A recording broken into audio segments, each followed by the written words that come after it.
Olá, meus amores!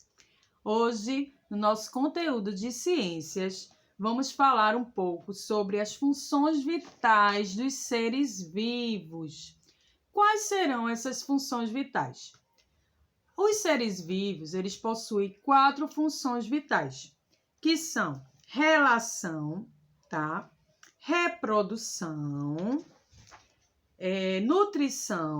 nutrição e proteção e defesa, tá? E eu vou falar um pouquinho para vocês sobre cada um deles.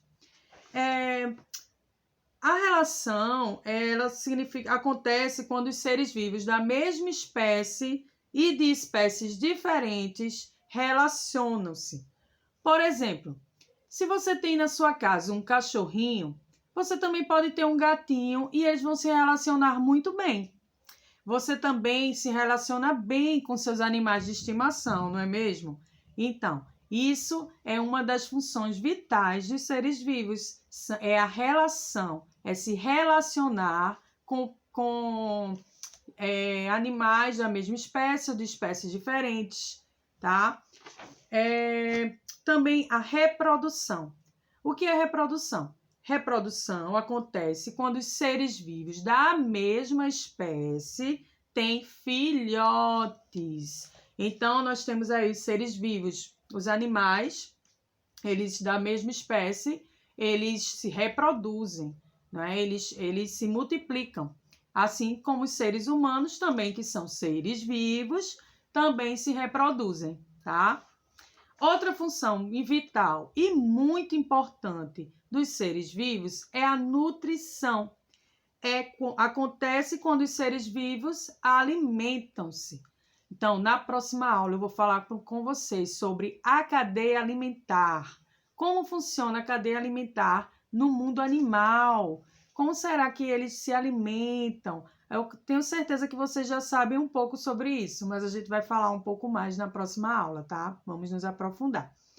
E também uma outra função vital do ser vivo é proteção e defesa, que acontecem quando os seres vivos se defendem dos outros seres vivos ou de elementos não vivos.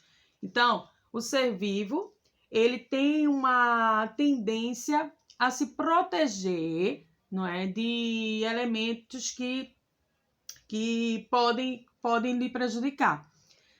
Na próxima aula, quando eu for falar com vocês sobre a cadeia alimentar, eu vou explicar um pouco sobre isso, que alguns animais, eles são alimentos de outros animais.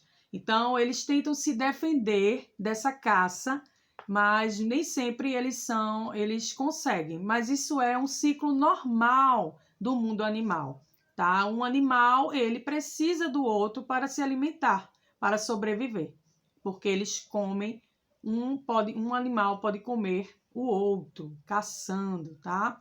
Então, e também eles se protegem de elementos não vivos, por exemplo, chuva, calor. Então, assim como nós nos protegemos desses elementos não vivos, os outros seres vivos também se protegem, tá? Olha, na próxima aula, hoje nossa aula foi bem curtinha, mas na próxima aula eu vou falar um pouco sobre isso, mais aprofundado, sobre a cadeia alimentar, tá? Então, vocês sabem que os animais, eles, em relação à nutrição, que é uma função vital importantíssima para o ser vivo, ele pode se alimentar de carne ou apenas de plantas, de legumes, de verduras. Então, os animais carnívoros, eles comem carne. E os animais herbívoros, eles comem legumes, frutas e plantas, tá? Olha, bom final de semana, um beijão para vocês e até segunda!